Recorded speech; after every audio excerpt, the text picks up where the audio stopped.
Congratulations on 35 years of service, Finn. We're going to miss you around here."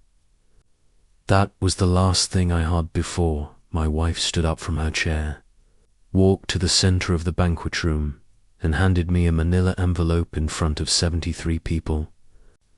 "My name is Finn. It's been 35 years as the senior operations manager at Ironwood Forge, a steel fabrication plant in Louisville, Kentucky. I started on the floor, worked with me way up through every department, and retired at 65 with a pension, a savings account I built dollar by dollar. Andrita I thought was a solid marriage. Claire had been my wife for 37 years, whereas 2 children together. Tyler was 34, Brooke was 31. Both of them sat at the head table that evening, right next to their mother, watching her walk toward me with that envelope like she was presenting an award. I opened it slowly. The room was quiet, pure pleasant. It was a gift, maybe a card from the family.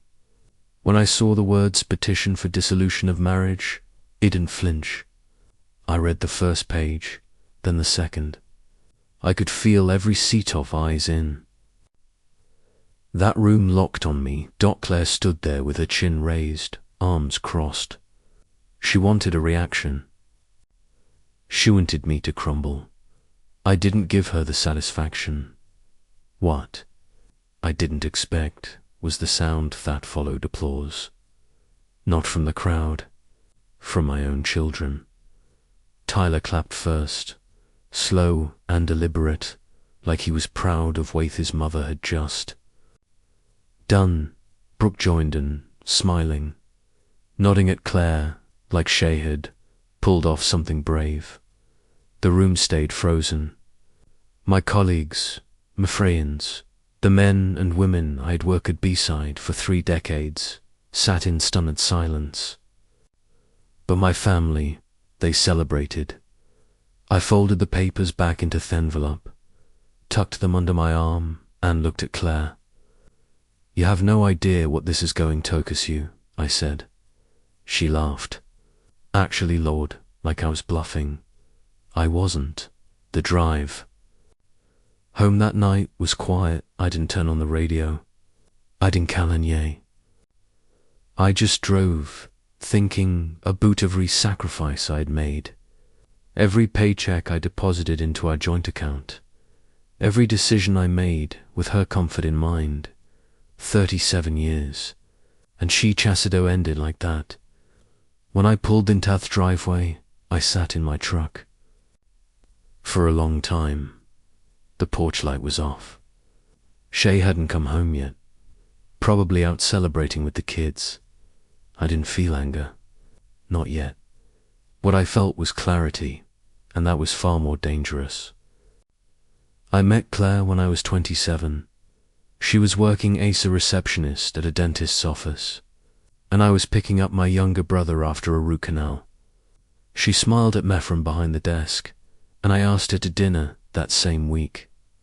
Back then, I was still working. The night shift at Theplant. I didn't have much, but I had ambition. I told her on our 3rd date that I was going to be somebody. She believed me, or at least she said she did. We got married a year later. Small ceremony. Her parents paid for most. Ophir. I promised her I would pay them back. I did within 2 years, plus interest. That was the kind of man I was. I kept my word. When Tyler was born, Claire stopped working. She said she wanted to stay home with the baby, and I supported that. I picked up half-time shifts, worked weekends, did whatever it took to make sure she never had to worry about money. When Brooke came along 3 years later, I doubled down. I wanted my kids to have everything I didn't. Claire never went back to work. Not when the kids started school, not when they graduated, not when they moved out. She spent her days at the gym, at lunch with friends, shopping for things we didn't need. He never complained. I figured she deserved to enjoy the life I built for us. But somewhere along the way, the gratitude had dipped. She stopped asking about me day, stopped caring about the pressure I was under. When I got promoted to senior operations manager, she didn't congratulate me. She asked if it came with a bigger office. The kids follow Ida lead. Tyler barely called unless I needed something. Brooke only visited one. She wanted money for one of her business ideas, none of which ever panned out. I gave them everything, Andy. Treated me like an ATM with legs. It should have seen it coming. The warning signs were there. The way Claire talked to me in front of company, dismissive and sharp. The way my own children looked past me at family dinners. The way I became invisible. In my own home. But I kept going. I kept working. I told myself it would get better once I retired. Once I had more time to spend with them.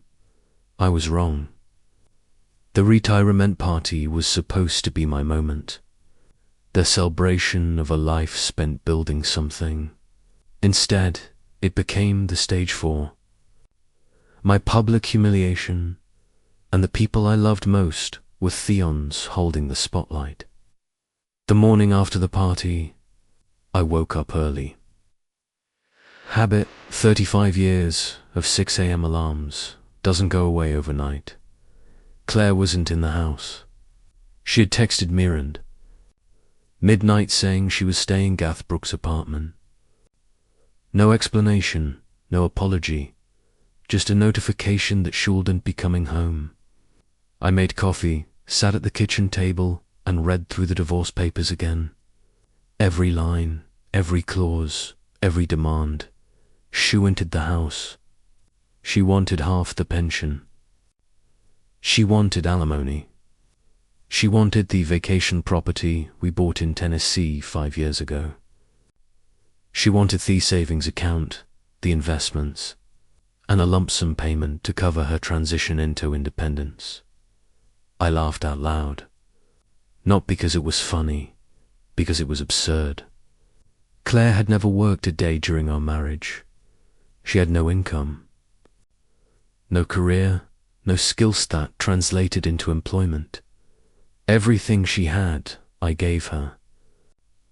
And no, she wanted to walk away with half of everything I spent a lifetime earning. But here's what she didn't know. 2 years before the party, I hired a financial advisor. His name was Gregory. Sharp guy, former accountant turned aid consultant. I brought him on because he wanted to make sure my retirement plan was airtight. During one of our early meetings, he asked me a simple question. Finn, is your marriage stable? I didn't answer right away. That hesitation told him everything. Gregory helped manage my finances legally, carefully. We separated assets that were solely in my name. We documented every contribution I made to the household. We created a paper trail that proved beyond any doubt who built what. I didn't do it to prepare for divorce. I did it because I wasn't sure Claire would still be around when I needed her most. Turns out, AT was right. When she handed me those papers at the party, she thought she was holding all the cards. She had no idea Eha had already reshuffled the deck. That afternoon, I called my attorney. His name was Douglas. We had met years ago through a mutual friend, and he trusted him completely. I got served at me retirement party, I told him, in front of everyone. There was a pause on the other end of the line. That's cold, he said. It gets worse. My kids applauded. Another pause, longer this time. Finn, I'm sorry, but if you're ready to fight, I'm ready to help. I'm not fighting, I said. I'm finishing. I signed the papers that same week, sent them back to her attorney with no edits, no objections, no counterclaims. Clary probably thought she had one. She didn't understand. By signing without protest, I had triggered the standard divisium process. And when the courts looked at numbers, they wouldn't see a Maris. They would see a woman operation. And that man was walking away with everything. The weeks following Fepety were quiet. I stayed in the house.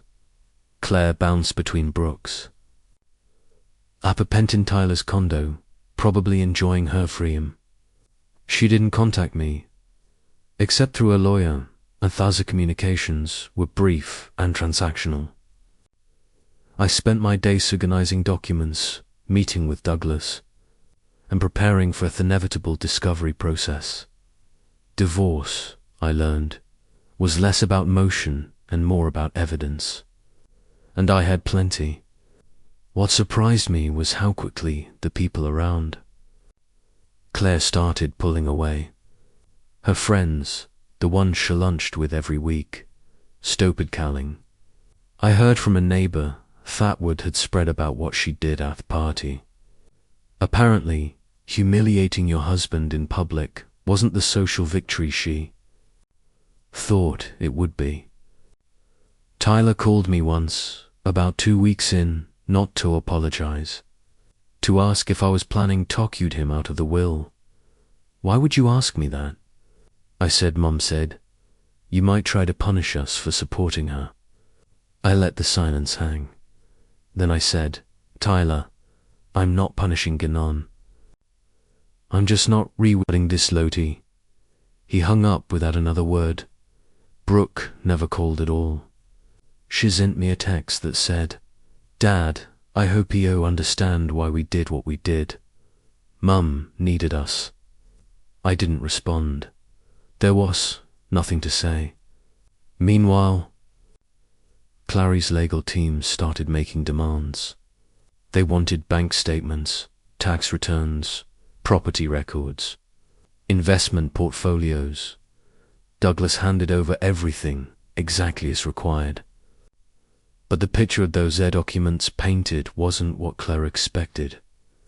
The house purchased before the marriage in my name, only with money I saved from my first 10 years at that plant. Tennessee property bought with inheritance money from my father, documented and traceable. Pension earned dentally through my employment with no spousal contribution. Savings built through decades of disciplined dudging, all deposited from my paychecks. Claire's attorney requested a meeting. Douglas and I sat across from them in a conference room downtown. Her lawyer, a woman named Patricia, looked uncomfortable. From the moment we sat down, Mr. Finn, she began, we believe there's been some confusion regarding the asset division. No confusion, Douglas said. The documentation is clear. Patricia flipped through the folder in front of her. Your client claims that the marital home is not a shared asset. Correct, it was Birch, prior to the marriage with premarital funds, and has remained solely in his name throughout the union. And the Tennessee property inheritant, Don Maratle. Patricia glanced at Claire, who sat stiff in her chair, her jaw clenched so tight it looked like it hurt then. Claire finally spoke, her voice sharp and controlled as she asked, What about the pension, Douglas? Didn't hesitate for even a second, he explained. That Kentucky law allows equitable distribution of pensions earned during a marriage but given Claire's lack of employment history and the fact that she had made no financial contribution to the household, the court would likely award her only a minimal portion, if anything. At Claire's face drained of color, she whispered, This isn't right. I gave him 37 years. I spoke calmly, quietly.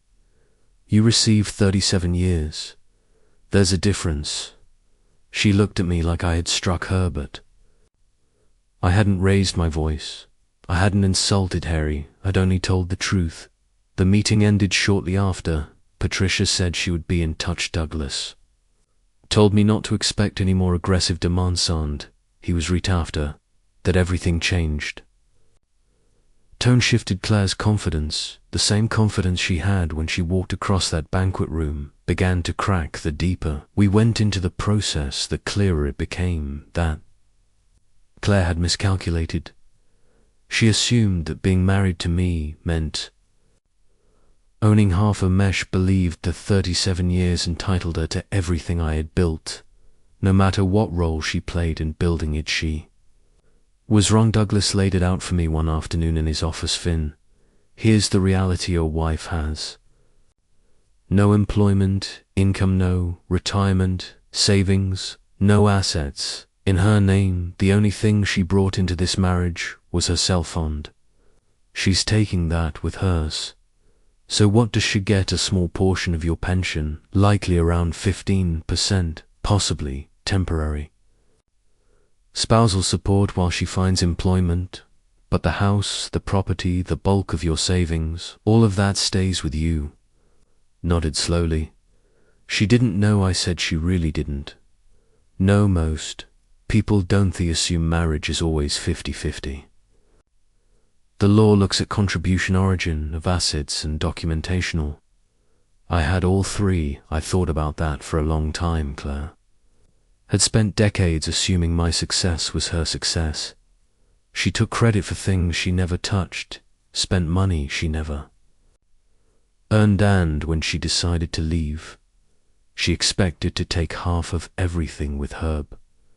Marriage isn't a lottery ticket, it's a partnership, and she stopped being a partner a long time ago. Around that same time, I started hearing things. Tyler's wife Angela reached out through a mutual friend. She said Tyler was panicking. He had taken out a loan against his condo, expecting to pay it off with divorce money when he realized there would be no windfall.